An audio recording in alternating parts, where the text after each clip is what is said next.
الحمد لله نحمده ونستعينه ونستغفره ونؤمن به ونتوكل عليه ونعوذ بالله من شرور أنفسنا ومن سيئات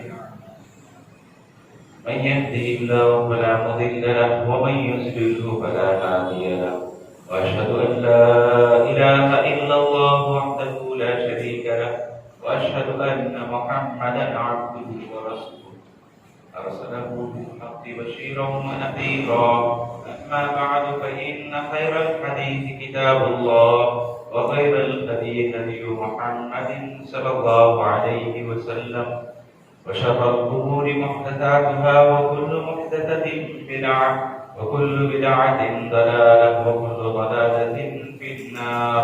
أعوذ بالله السميع العليم من الشيطان الرجيم. بسم الله الرحمن الرحيم.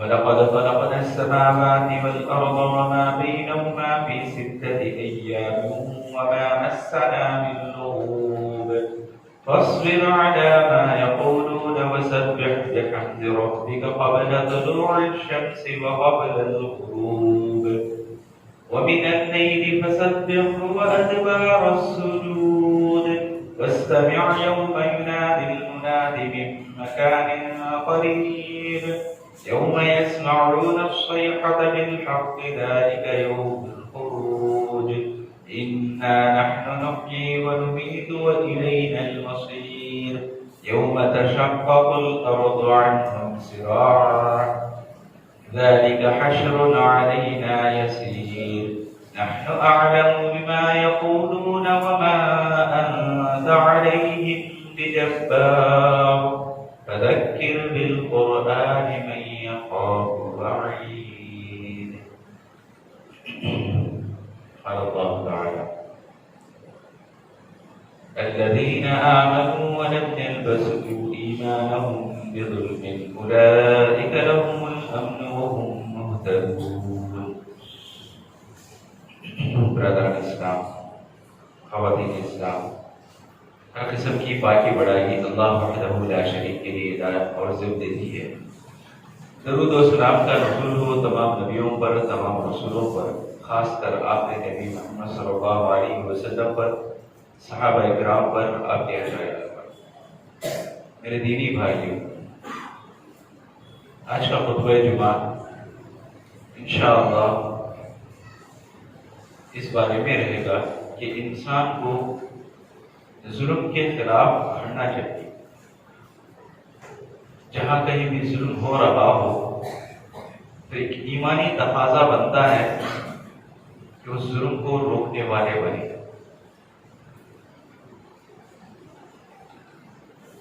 ظلموں میں سب سے بڑا ظلم ہے شرک. سورہ لقمان میں اللہ تبارک و تعالیٰ فرماتا ہے ان الشرک لظلم عظیم. یہ شرک بہت بڑا ظلم ہے، گناہوں میں سب سے بڑا گناہ ہے. اور جو بھی انسان اس دنیا سے رخصت ہوتا ہے، اگر رتی برابر بھی اس کے دل میں شرک کے کام نہ ہو، حقیقت میں وہی کامیابی حاصل کرنے والا ہے. الذین آمنوا، وہ لوگ جو ایمان لائے، وَلَمْ يَلْبِسُوا إِيمَانَهُمْ بِظُلْمٍ، اور ان کے ایمان میں ظلم نہیں تھا، مطلب شرک نہیں تھا. أُولَئِكَ لَهُمُ الْأَمْنُ، تو حقیقت میں ایسے لوگ ہی امن اور شانتی کے حقدار ہیں.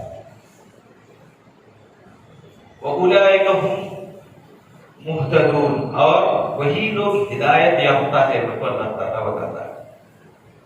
تو پتہ یہ چلا کہ ظلم یہ ایسی چیز ہے جس کو اپنی زندگی کے اندر آنے دینا نہیں ہے، اور جہاں کہیں بھی یہ ظلم والی چیز کو دیکھیں تو اس کو روکنا ہے. ایمانی تقاضا یہی بتایا گیا من رأى منکم منکرا فلیغیرہ بیدہ. تم میں سے جو کوئی گناہ کے کام کو، ظلم و زیادتی کو، زبردستی کو دیکھے، فلیغیرہ بیدہ، ہاتھ سے روکنے کی کوشش کرے. فإن لم يستطع فبلسانه، اگر ہاتھ سے رکانے کی طاقت نہیں ہے تو زبان سے روک کے دکھائے. فَإِن لَّمْ يَسْتَطِعْ فَبِقَلْبِهِ وَذَلِكَ ضَعْفُ الْإِيمَانِ. اگر زبان سے بھی روک نہیں سکتا گناہ کے کام کو، ظلم کو، تو ایسی صورت میں دل میں کم سے کم برا جانے. اور یہ ایمان میں سب سے کم ترین درجے کا ایمان والا ہے ایسا کرتا ہے. صحیح بخاری کی حدیث ہے. تو ایمانی تقاضا اس حدیث میں بتایا یہ گیا کہ ہم گناہ اور جو بھی ظلم ہے اس کے خلاف میں کھڑنا، اس کا خصوصی طور پر حکم اللہ تعالیٰ اس میں دے رہا ہے. سورہ آل عمران میں اللہ تعالیٰ بتاتا ہے کنتم خیر امہ، تمہارے کو بہترین امت بنایا گیا. اخرجت للناس، تمہارا اس دنیا میں رہنا اس بات کی علامت ہے کہ تم لوگوں کے لیے نکالے گئے ہو. تمہارا مشن لوگوں کے لیے ہے. اب لوگوں کے حق میں کیا ہے؟ تأمرون بالمعروف، بھلائی کا حکم دیتے رہو. وتنہون عن المنکر، اور جو بھی برائی کے کامات میں ملوث ہیں ان کو گناہ کے کامات سے رکا دیتے آؤ. جو بھی ظلم و زیادتی ہوتی ہے اس کو روکو، رکاؤ. ایک حدیث ہے مسند احمد کی جس میں اللہ کے نبی صلی اللہ علیہ وسلم فرماتے ہیں انصر اخاک ظالما او مظلوما، تم اپنے بھائی کی مدد کرو اگر انہیں ظالم نہ دے یا مظلوم نہ دے. صحابہ کو تھوڑی بہت حیرانی ہوئی. مظلوم کی مدد کرنا یہ بات تو سمجھ میں آ رہی ہے، لیکن ظالم کی بھی مدد کرنا یہ بات سمجھ سے باہر ہے. فوراً پوچھتے ہیں اللہ کے نبی صلی اللہ علیہ وسلم مظلوم کی مدد کیا ہے؟ یہ بات تو سمجھ میں آ رہی ہے، لیکن ظالم کی مدد کیا ہے؟ تو اللہ کے نبی صلی اللہ علیہ وسلم بتاتے ہیں کہ ظلم کرنے سے روکنا ظالم کی مدد ہے. ظلم کرنے نہیں دینا یہ ظالم کی مدد ہے. تو گویا ہمیں حکم یہ دیا گیا کہ ظالم ہو یا مظلوم ہو دونوں کی مدد کرنا ہے، لیکن طریقہ الگ ہے. مظلوم کی مدد کرنا ہو تو باقاعدہ اس کے لیے ڈھال بننا ہے، اور ظالم کی مدد کرنا ہے تو باقاعدہ ظلم پہ آنے والا ہاتھ، اس کی زبان سے نکلنے والے الفاظ، یہ ساری چیزوں کو رکانا، یہی ظالم کی مدد قرار دیا ہے. تو ظلم جب کبھی دنیا کے اندر پھیلا ہے، اللہ تبارک و تعالیٰ مہلت اور موقع دینے کے بعد عذاب میں گرفتار کیا ہے لوگوں. سورہ قصص پڑھیں گے تو اللہ تبارک و تعالیٰ فرعون کے بارے میں بتاتا ہے ان فرعون علا فی الارض، سرکشی، نافرمانی، ظلم و زیادتی اپنی انتہا کو پہنچاتا ہے فرعون. بنی اسرائیل میں پیدا ہونے والے مرد بچوں کو قتل کرنا، عورت بچیوں کو چھوڑ دینا، ایسا ظلم وہ کر رہا تھا. تو اللہ تبارک و تعالیٰ کیا بتاتا ہے کہ ہم نے ارادہ کیا کہ باقاعدہ اس کے ظلم کا منہ توڑ جواب دیا جائے، اس کے ظلم کے خلاف میں باقاعدہ کارروائی شروع ہو. فرعون کے پاس پڑھ رہے تھے موسیٰ علیہ السلام، جوانی کی عمر تک فرعون کے گھر میں جو کچھ چل رہا تھا سب کچھ دیکھتے جا رہے تھے، آبزرویشن چل رہا تھا. اللہ تبارک و تعالیٰ موسیٰ علیہ السلام کی مدد خصوصاً اس وقت کرتا ہے جب انہوں گاؤں میں ظلم ہوتے ہوئے دیکھ کر ظالم کا ہاتھ پکڑ لیتے، ظالم کو ظلم کرنے دیتے نہیں. ایک خبتی آدمی بنی اسرائیل کے آدمی کو پکڑ کے بیجا مار رہا ہے. صبح سویرے موسیٰ علیہ السلام نکل کے دیکھتے ہیں کہ ایک بنی اسرائیل کا آدمی اور خبتی آدمی دونوں میں جھڑپ ہو گئی ہے، لڑ رہے ہیں. موسیٰ علیہ السلام دونوں کو رکاتے ہیں، لیکن فرعون کا جو آدمی تھا، جو اپنے آپ کو سرکاری آدمی بولنے والا تھا، سرکار کا پورے کا پورا سپورٹ ہے سوچ رہا تھا، جو اپنی جگہ میں ایک ڈپارٹمنٹ کی حیثیت رکھتا تھا، لیکن جب ظلم حد سے بڑھ رہا تھا اس کا، تو موسیٰ علیہ السلام فَوَكَزَهُ ایک خون سا لگا دیا، فَخَضَعَ عَلَيْهِ تو وہ وہیں پہ ڈھیر ہو گیا، مر گیا. خالی موسیٰ علیہ السلام کا ایک گھنسا اس کا پورا کام تمام کر دیا. تو اللہ تبارک و تعالیٰ یہاں سے موسیٰ علیہ السلام کی مدد کرنا شروع کر دیتا ہے. حالانکہ بچپن میں بھی مدد کیا تھا پانی میں بہتے ہوئے، یہ سارا معاملہ ہوا تھا، لیکن خصوصی طور پر اللہ تبارک و تعالیٰ کی جانب سے موسیٰ علیہ السلام کے اوپر خصوصی توجہ اس وقت بن جاتی ہے جب ظلم کے خلاف کھڑے جاتے ہیں، چاہے وہ ظلم کرنے والا سرکاری آدمی بھی کیوں نہ ہو. تو پتہ یہ چلا کہ نبیوں کی یہ سنت رہی ہے کہ وہ کبھی بھی اپنے آنکھوں کے سامنے ظلم دیکھتے ہوئے خاموشی اختیار نہیں کرتے. اللہ کے نبی صلی اللہ علیہ وسلم مکہ کے اندر جب دین کی تبلیغ کر رہے تھے، اس وقت اس کام کو رکانے کے لیے مشرکین مکہ جو کچھ کر سکتے تھے کرنا شروع کر دیے. ایک مرتبہ ابو جہل اپنے دوستوں میں یہ دعویٰ کرتا ہے کہ اگر میرا سامنا محمد صلی اللہ علیہ وسلم سے ہو جائے تو میں محمد صلی اللہ علیہ وسلم کو تھپڑ رسید کروں گا، منہ کو ماروں گا، یہ بات بولتا ہے. تو ابو جہل کے جتنے بھی دوست ہوتے ہیں وہ اس بات کی کوشش میں لگے رہتے ہیں کہ ابو جہل اور محمد صلی اللہ علیہ وسلم کب آمنے سامنے آئے. اسی کوشش میں ان کی تگو چلتی رہتی ہے. ایک مرتبہ ایسا معاملہ ہوتا ہے کہ ابو جہل ایک آدمی سے کپڑے خریدتا ہے اور پیسے دینے سے انکار کرتا ہے، اور وہ آدمی جو بھی اس سے ملتا اس کے ہاتھ پیر پکڑ کے ہوتا ابو جہل کے پاس سے میرے پیسے میرے کو دینے لگاؤ. تو ہر کوئی بولتا کہ ابو جہل سے بات کرنا، ابو جہل سے تیرے پیسے چھڑا کے دینا، یہ میرے بس کی بات ہے. اس وقت ابو جہل کے ساتھ جو کہ اس بات کی کوشش کرتے تھے کہ محمد صلی اللہ علیہ وسلم کو ابو جہل کے سامنے کھڑا کریں تاکہ ابو جہل جو دعویٰ کرتا ہے تھپڑ رسید کر دوں ان کو، وہ تھپڑ مارتا نہیں مارتا دیکھنے کے بس. اب موقع مل گیا، اس آدمی کو پکڑتے ہیں اور بولتے ہیں دیکھ فلاں جگہ پہ گھر ہے، محمد صلی اللہ علیہ وسلم نام کے آدمی رہتے ہیں، ان کو تو اپنی مجبوری سنا، اپنے اوپر ہوا سو ظلم سنا. یہ ظلم سننے کے بعد انہوں خاموش نہیں بیٹھے گے. گویا کہ مشرکین بھی اس بات کا دعویٰ کرتے تھے یا اس بات کی گواہی دیتے تھے کہ محمد صلی اللہ علیہ وسلم ظلم چلتے ہوئے دیکھ کر خاموش بیٹھنے والے آدمی نہیں ہیں.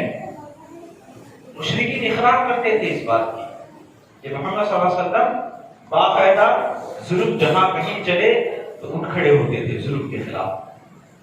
لہذا مشرکین بولتے ہیں کہ جب اس کو بتا دیں وہ کیا کریں گے، تیری رقم تیرے کو لوٹا دیں گے، ابو جہل کے پاس سے دلوا دیں گے. وہ آدمی گیا، اسے معلوم بھی نہیں تھا کہ یہ مشرکہ ابو جہل کے سامنے محمد صلی اللہ علیہ وسلم کو دیکھو کھڑا کرنا چاہ رہے. اس کو کام ہونا تھا، سیدھا گیا محمد صلی اللہ علیہ وسلم کے دروازے پر دستک دی. اللہ کے نبی صلی اللہ علیہ وسلم باہر آئے تو بتایا میرے کپڑے خریدے ہیں ابو جہل، پیسے دیتا نہیں. تو اللہ کے نبی صلی اللہ علیہ وسلم بولے چلو نکل پڑتے ہیں.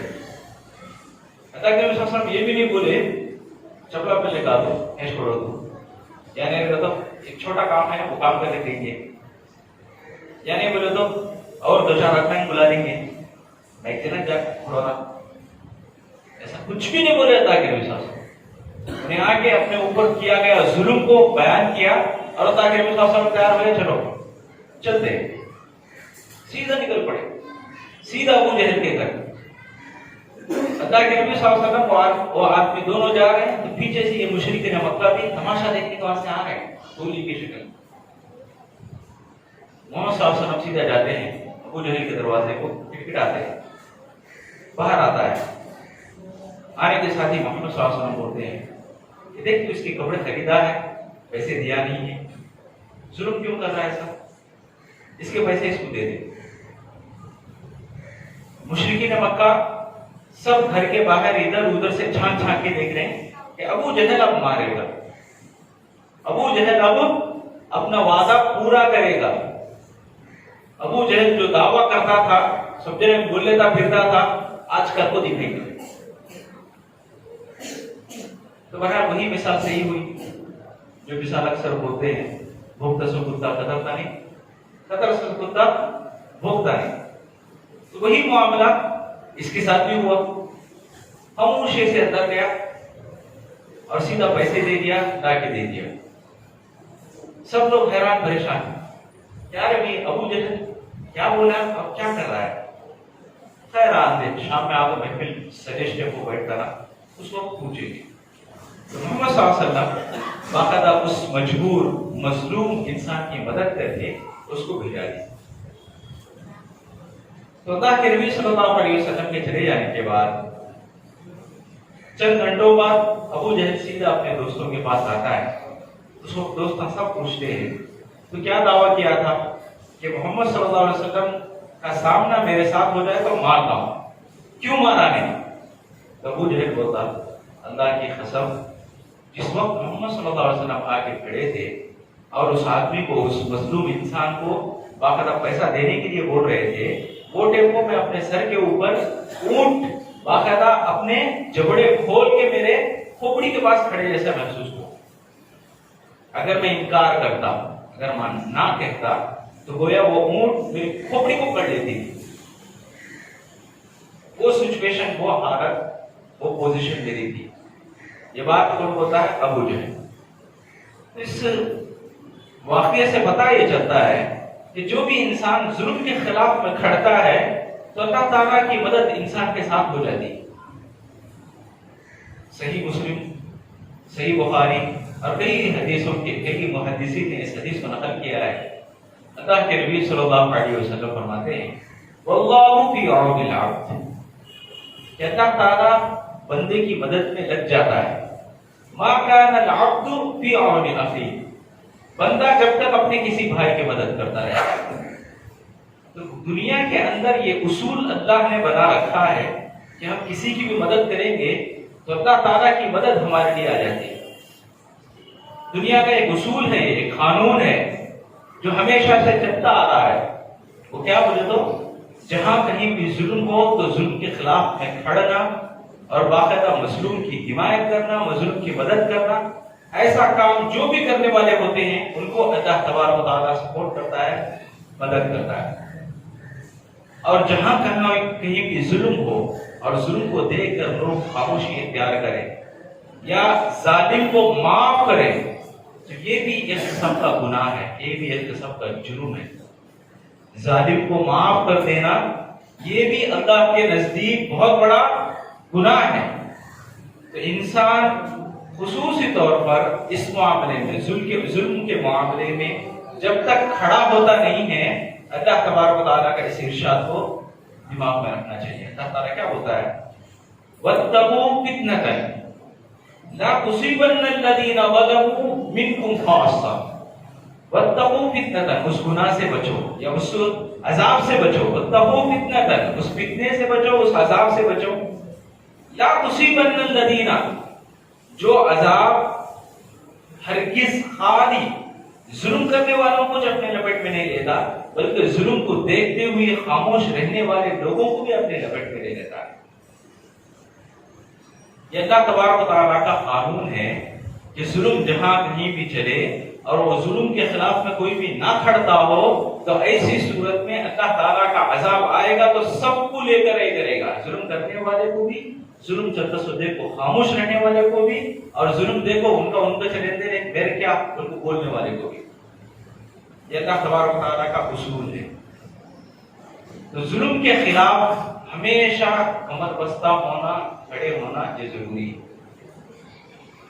خاص طور پر ظلم بولے رہے تو ہمارے دماغوں میں ممکن ہے ابھی مکمل طریقے سے بات نہ بیٹھی ہوگی.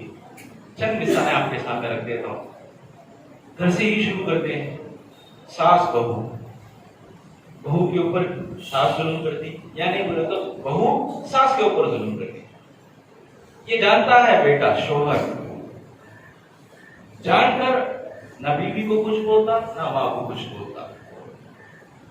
ظلم کس طرف ہے کچھ بھی دکھائی نہیں دیتا اس کو. ہاں دکھائی دیتا، اگر وہ ماں کا زور اپناتا ہے تو باقاعدہ یہ بات بولے گا، ماں باپ کیا ابھی بولیں گے سنا سوچ، ظلم کرے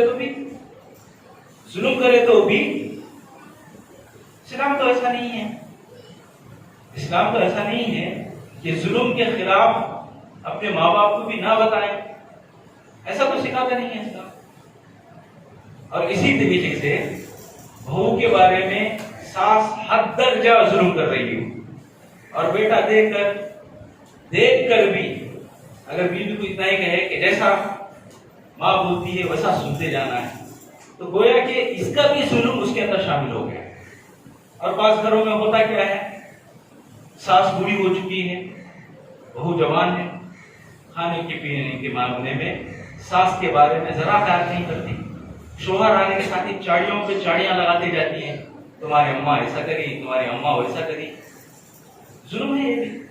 اب وہ سن کو باقاعدہ بیوی کی طرفداری میں لگ جائے انسان، تو گویا ظالم انہیں بھی، حالانکہ انہیں ظلم نہیں کرا تھا اپنی ماں پر، پھر بھی ظالموں میں اس کا شمار ہوگا۔ کیوں؟ اس لیے کہ ظلم کو دیکھ کر خاموشی اختیار کر رہا ہے، یا تو ظلم کو دیکھ کر ساتھ دے رہا ہے۔ اسی طریقے سے بہن بھائیوں میں، ماں باپ میں، یا والدین اولاد میں، جہاں کہیں بھی ایسے ظلم کے معاملے چلتے ہیں، اس کے خلاف میں کھڑے نہیں ہوئے، وہ پورا گھرانہ عذاب کے اندر گرفتار ہو جاتا ہے۔ الظلم ظلمات یوم القیامہ، صحیح بخاری کی حدیث ہے، ظلم کرنے والے قیامت کے دن اندھیرے میں رہیں گے۔ تو اس بات کو ذہن میں رکھنا ہے کہ آنکھوں کے سامنے جہاں کہیں بھی ظلم چلے، باقاعدہ اس ظلم کے خلاف کھڑنا ضروری ہے۔ ظلم کو دیکھ کر خاموشی اختیار کرنا یہ صحیح نہیں ہے۔ اور اسی طریقے سے موسیٰ علیہ السلام کی جو بات آپ لوگوں کے سامنے رکھا تھا کہ موسیٰ علیہ السلام جس وقت ظلم کے خلاف میں کھڑے ہوئے، اس وقت ہی اللہ تعالیٰ کی مدد آنا شامل ہوئی، اس وقت ہی اللہ تعالیٰ کی مدد آنا شامل ہوئی۔ ان کی جو بات بتایا ہوں، تو یہ بات ایسی ہی ہے کہ حکومت کی جانب سے بھی کوئی ظلم ہو رہا ہو، اس کے خلاف میں کھڑنا بھی باقاعدہ اسلامی حکم ہے۔ جیسے NRC، CAA، یہ کیا ہے حقیقت میں؟ CAA کیا ہے خصوصی طور پر؟ یہ جتنے بھی لوگ ہمارے اس دیش میں بستے ہیں، سب کو برابری ہمارا قانون سکھاتا ہے۔ تو CAA کیا سکھاتا ہے؟ برابری نہیں دیتا ہے، بلکہ مسلمانوں کو ہٹا کر پارسی، ہندو، سکھ، عیسائی، بدھسٹ، ان پانچوں کو اگر یہاں پر کچھ بھی ڈاکومنٹس نہ ہو تو اس کو ڈاکومنٹ یا سیکنڈ سٹیزن بنانے کے واسطے مکمل حمایت CAA بھی کرتا ہے، صرف مسلمانوں کو چھوڑ کر۔ اور دیکھا جائے تو جو بھی ٹائپ کیا جاتا ہے ناموں میں، غلطیاں، سپیلنگ مسٹیکس سب سے زیادہ مسلمانوں کے ہی کیے جاتے ہیں۔ یہ آج تک بات سمجھ میں ہی نہیں، ہونا بالکل کرتی، یعنی تو نام منہ کو آتا نہیں بالکل کرتی، اللہ بہتر جائے۔ لیکن معاملہ خصوصی طور پر سپیلنگ مسٹیکس مسلمانوں کے ہی خاص طور پہ ہوتا ہے، تو ایک قسم کا ظلم ہے CAA۔ تو جہاں کہیں بھی ایسے ظلم، زیادتیاں حکومت کی جانب سے ہو یا کسی اور جانب سے اٹھتی ہیں، تو اس وقت ایک ایمان والا ہونے کے ناطے اس کے خلاف کھڑنا، پروٹیسٹ کرنا، ہماری بات اوپر تک پہنچانا، یہ ساری ذمہ داری ایک ایمان والے ہونے کے ناطے بنتی ہے۔ میرے دینی بھائی، ظلم چاہے کس صورت میں آئے، کس شکل میں بھی آئے، ظلم کو کبھی بھی برداشت نہیں کرنا۔ بہت سارے مرتبہ ہوتا ہے، ہم راستے میں جاتے رہتے ہیں، لڑائی جھگڑے ہوتے رہتے ہیں، ایک اس میں اپنا بڑپن دکھاتے ہوئے، اپنا غرور جتاتے ہوئے ظلم کرتے جاتا ہے۔ اس کو دیکھ کر دل میں کیا سوچتے ہیں، فلاں خاندان کا ہی نہیں، فلاں خاندان کا ہی نہیں، ان کو کون لگاتا رہے بھائی، ان خاموشی اختیار کرتے نہیں، چاہے وہ کون میں رہنے دو، ظلم کرتا ہے، رکانا ہے، اس کو ظلم سے رکانا ہے، یہی ہمارے کو اسلام سکھاتا ہے۔ تو آپس میں ظلم ہونے دینا نہیں، اور دوسروں کے اوپر بھی ظلم نہیں کرنا۔ تو ظلم سے جتنا کچھ اپنے آپ کو دور رکھیں گے، اتنا اللہ تبارک و تعالیٰ کی رحمتوں کے سایوں میں رہیں گے۔ اور جتنا کچھ ظلم ہوتے ہوئے چھوڑ دیا جائے گا یا ظلم دیکھ کر بھی خاموشی اختیار کر لیا جائے گا تو ایسی صورت میں اللہ کے عذابات نازل ہونا شروع ہو جائے گا۔ تو بہرحال ہم لوگوں کو اللہ کے عذابوں سے بچنے اور اللہ کی رحمتوں کو اپنے لیے مانگنے کی کوشش کرنا چاہیے۔ اللہ تعالیٰ سے دعا ہے پروردگارہ کہنے والوں کہنے سے زیادہ سننے والوں کو سننے سے زیادہ عمل کرنے کی توفیق عطا فرما۔ اے اللہ ہمارے گناہوں کو معاف فرما، اے اللہ ہماری نیکیوں کو قبول فرما، اے اللہ جو پریشان ہیں ان کی پریشانیوں کو دور فرما، اے اللہ جو تندرست ہیں ان کو خوشحالی میں تبدیل فرما، اے اللہ جو بیمار ہیں ان کو صحت کاملہ اور شفا عاجلہ نصیب فرما، اے اللہ جو بھی بہن بھائیوں میں دوست احباب میں رشتہ داروں میں والدین میں انتقال کر گئے ہوں حالت ایمان میں تو اے اللہ ان کی مغفرت فرما، اے اللہ ان کی قبروں کو جنت کے باغیچے بنا، اے اللہ جب تک لوگوں کو دنیا میں رکھ ایمان اور اسلام کی حالت میں زندہ رکھ، جب موت دے ایمان اور اسلام کی حالت میں موت دے۔ بارک اللہ لنا ولکم ونفعنا وإياكم بالآيات والذكر الحكيم إنه تعالى جواد كريم رؤوف رحيم۔